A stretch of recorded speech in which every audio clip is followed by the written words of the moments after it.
Hello, ladies and gentlemen, and welcome back to the IEM Qualifier number 3. This is it. The winner of the series will gain a spot in the IEM America to play with. Give me a second. Give me like 3 seconds, I promise. To play with Phoenix, Idra, Select, Killer, Atero, Druby, Kawaii Rice, TT1, Axlav, Ag, Namcheer, and Sonky. Definitely an amazing lineup for that tournament. I will be casting, so please join me for that. Some titans of the game are going to be playing. That will be from July 13th through July 16th, so definitely tune in for that. But anyway, back to the game. In this game, we have, in the bottom right, the blue Terran player sixjaxdde on a tear through this tournament. Just took down 2 Koreans, a Zerg and a Protoss, respectively. I'm trying to remember the names. My memory is terrible. PSW Cheetah was the Protoss, and the Zerg was... Mystic. Ha! Okay, Mystic. My memory isn't as bad as I feared. Anyway, in the top left, we have the green Protoss player, skyTtSpAwN, from Team Sky, and the people in my chat were actually telling me a little bit about this guy. He is apparently an up-and-coming player that plays for the Mexican-Peruvian clan Sky, according to Ozrak from the chat. So Ozrak, thank you for that little bit of information. I personally have never heard much about this guy, but he is... Where did my freaking thing go? There it is. That's a little bit confusing. All right, there we go. Anyway, I haven't heard much about him. I'll be completely frank. I haven't heard much about TTSpAwN, but he has gotten really far in this tournament. Has actually taken down quite a few players. I would pop up the bracket, but I feel like I've gone away from the screen way too much. So Spawn, if he wins this best of 3, he will advance to IEM America. And of course, if DDE does, he will advance as well. So a lot on the line for these players. Of course, the top 4 from this tournament will advance. So obviously, if you use logical reasoning, the winner of this game will go to the semifinals and will be in the Final 4. So definitely a lot on the line for both these players. But the good news is it's a best of 3. So really cool. Best of 3. We'll definitely see the best these 2 players have to offer. And let's go ahead and talk about what they're doing. DDE putting down a barracks and a reactor and a factory. So really intriguing play. Is this going to be a Hellion rush of sorts? So maybe a 2 Hellion expand. Really intriguing build from sixjaxdde. This factory will finish and we'll be able to lift up onto that reactor if it wants to. I have to imagine that's what he's going to do. Unless he's going to go tank or something, but that wouldn't make any sense. So I'm guessing it's going to be a 2 Hellion opening from the blue Terran player DDE, of course, to get that early map control and get a little bit of safety for his expansion. Of course, Hellions are super fast and can kill probes. But, I mean, they can micro against Zealots, but when the Stalker comes out, that's when you're in a little bit of trouble. A Stalker is out for TTSpAwN. Going to take out this SUV. What is this SUV going to see? Where's my vision? There it is. Did he see both gases? That is the question I have.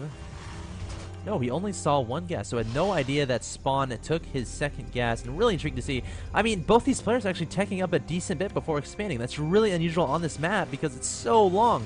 The rush distances and the natural is pretty safe, so very intriguing play from both of these 2 players, but I would expect DDE to expand behind this 4 Hellion harassment going immediately towards these watchtowers. Going to break off a little bit and back in SpAwN's base, putting down 2 gateways, so it has to be a 3-gate expand. I mean, it has to be a 3-gate expand. That's what I gotta think right now, but definitely remains to be seen. DDE coming forward with 2 more Hellions, so definitely wants to try to do a little bit of perhaps economic damage to his opponent. We'll have to keep an eye on that. Back in DDE's base, where's that command center, DDE?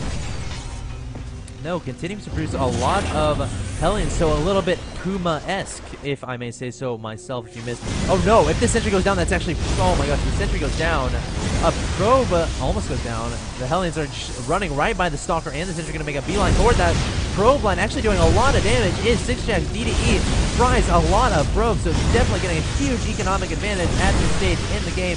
Taking down so many probes. Only 1 Stalker is here defending against that. 3 warp gates are just now completing. So a really scary opening from DDE with a 4 Hellion harassment. 2 more coming down from the natural expansion of his opponent. 4 Stalkers, 3 additional Stalkers do get warped in and will effectively clean up that Hellion. But at what cost? That is the question I have. Oh my gosh, DDE had 25 to 12 Harvesters in prime positions to take a 1-0 lead in this game. But can he take advantage of this advantage for lack of being, at risk of being repetitive and redundant? we'll have to see. He's going to put down an expansion in the near future. I would imagine he has enough minerals. He is putting a bunker outside of his natural expansion, so that definitely lends me to think he will be putting down that expansion. But he does have 600 minerals, not yet putting down that command center. So a little bit confusing. There we go, waiting for that SCV to get done, building that bunker before starting him up on that command center. And yes, DDE had 27 to 15 harvesters, definitely did a lot of damage with those Hellions and Spawn. What is he going to do from here? I mean, if he's so far behind, I guess he could try to just all in like crazy, get an Immortal out and just try to break down a DDE, but he's so far behind at this point, I'm not sure if that will be effective. He may just have to expand and just try to out-macro his opponent, but this is sixjaxdde. He did just take out 2 Koreans in this tournament, so definitely not a small feat at all. And speaking of small feet, these Marines are chilling outside the natural expansions. These tanks eagerly waiting for their siege mode to be researched. Actually, it is done. They're just not sieging mode. They're just not sieging up just yet. Feel, I guess, safe from any sort of early aggression. Of course, these Hellions have pretty good vision of what his opponent is doing. And yes, an expansion does go down from skyTtSpAwN, and I'll tell you why he got that robo, because he saw those Hellions. He's like, okay, there's a factory, pretty early factory on the field, not too out of the ordinary to see a Banshee transition from that. And of course, when you see Banshees, you gotta get some observers in case they have cloak. Never want to be at risk of that Banshee play, the cloak Banshee play, when you don't have any observers on the field. So that's why that observer was taken out, and of course, map vision so important in the Terran versus Protoss matchup. Back in DDE's base has 3 tanks and a lot of Marines and Hellions amassed at his natural expansion. Also getting an engineering bay that's about 99% of the way done. Also getting Blue Flame Hellion, very intriguing indeed, and also a medevac out of that Starburst. So DDE trying to extend his lead. He is ahead 65 to 39 harvesters, putting a missile turret outside of his command center. Of course, does not want to be caught off guard by any Dark Templar play because, well, he has to be thinking skyTtSpAwN will be willing to do just about anything short of, you know, something inappropriate to get back into this game. But yes, skyTtSpAwN, a decent reaction would be Dark Templar, and DDE knows that, so he's going to put a turret outside of his natural expansion to try to limit any of that shenanigans. Observer does come forward, does end up dodging that turret, will get into the main base of sixjaxdde and get some scouting information done, and can't like what he sees. Sees a starport already done, sees a lot of barracks being made, and sees additional factories. Sees the research on that tech lab of that factory, so could have an idea that Blue Flame is coming. You can see how it's glowing on his vision right there, so he does know something is being researched.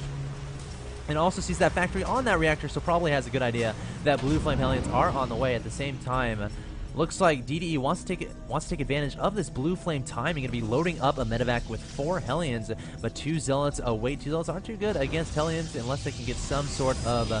actually, the Hellions are going to be dropped into the natural expansion. Blue Flame just now finishing, and DDE just relentless with this harassment. So many probes going down. Oh, I feel so bad for skyTtSpAwN, and some really good force fields actually trapping those Hellions from going forward anymore. Not before a sentry gets put into the low health as medevac fleeing for its life. And how many probes have been killed in this game? I'm afraid to look. Oh my gosh, 27 workers killed from DDE. So 27 probes have little graves in this Tal'Darim Altar map thus far in the game. Get rid of that tab. Thank you very much. But yeah, DDE doing so much awesome harassment to those mineral lines of the Protoss player. Has to be feeling good about his chances in this game. And good enough to push out? No, just going to take out these 3rd rocks and take his 3rd in the near future.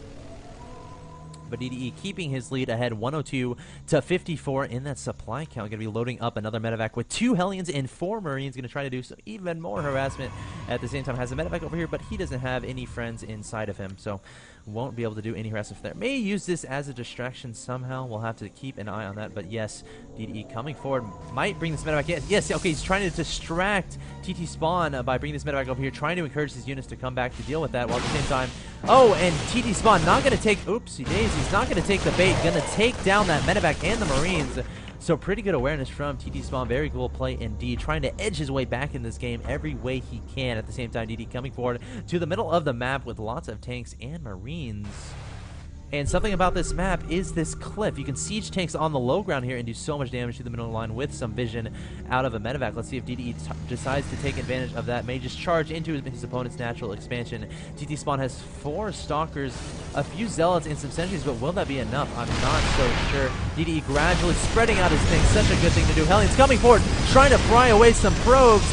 Will the money shot get off? No. A lot of probes survive, but very low in health. A Templar Archives is on the field, and 2 High Templar are made into an Archon ASAP. And this expansion may get taken down from sixjaxdde unless he decides to charge out, which is what he's going to do right now. Never mind. Changing his mind.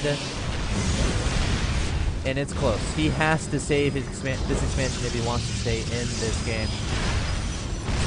And it looks like this expansion will go down to sixjaxdde on his back foot. Not looking good in this game at all. And this expansion will get taken down to 34 HP. And down to 1. Who got the kill? Actually, these 2 tanks have kills. So, actually, these 3 tanks have kills. So, I don't know who got that Nexus kill, but he's probably feeling pretty good about himself. sixjaxdde throwing down a scan to try to see what he can see. Actually, I just missed it, but he saw a gateway being thrown down, and sixjaxdde, oh man, does not look good for him for sure, but will he give up? No, he won't. I wouldn't either. Win a spot in IEM America is on the line again if you're just not joining us. Whoever wins this best of 3 will gain a spot in IEM America. Gateway is canceled. Realizes he can't even support it anyway. And sixjaxdde has to start thinking about making his last-ditch push, but sixjaxdde has him contained. He's on 3 bases. I mean, there's not much to say here. sixjaxdde would have to pull off an absolute miracle, and sixjaxdde just having fun at this point. A battle cruiser is on the way. So definitely doing this for the fans. Of course, you can check out sixjaxdde at sixjax. I think it's sixjax.com. I don't know. Actually, loading up a War Prism. So here's what he's going to try to do. Bring this War Prism forward and drop on top of the tanks, while at the same time coming forward with his army from the north. And he'll have to just hope that will be enough. But sixjaxdde's tank spread is just so impeccable right now. So amazing. And he will spot this War Prism. But here we go. Coming forward is sixjaxdde. This is his last-ditch effort to win this game. Coming forward with this War Prism. Going to drop some Zealots, trying to take some damage. At the same time, coming forward with Archon, Stalker, Zealots, and Sentries throwing down those Guardian Shields. But will it be enough? sixjaxdde has so many tanks, but sixjaxdde, these Archons are taking a lot of damage. And could he clean this up? Could he clean this away? It's very close. And ladies and gentlemen, sixjaxdde will deflect this indeed quite convincingly, but keep in mind, sixjaxdde has plenty of units back home, lots of Hellions, battle cruisers, and could his cockiness have cost him this game? Could sixjaxdde come back? Is that a possibility? So sixjaxdde breaks out of that contain, but is still down 115 to 70 supply, has a pretty good amount of units. And sixjaxdde's in panic mode. He's like, oh my gosh, what was I thinking? Why did I panic? Or why did I become so cocky? Getting out those 2 battle cruisers, I'm not sure how effective those will be against all of these Starkers. Using these War Prisms to warp in units. The Guardian Shield does go down, wants to hit before these bunkers complete. But will it be enough? These tanks are sieging up, and there's the GG from sixjaxdde. So, sixjaxdde, I'll give it to him. He made that exciting. I mean, I thought he was dead, but then he just cleaned up that containment from sixjaxdde with some awesome War Prism play. So sixjaxdde takes game 1. We'll be jumping into game 2 very shortly. Ladies and gentlemen, don't go anywhere. This is a best of 3 between skyTtSpAwN, sixjaxdde. sixjaxdde is up 1-0.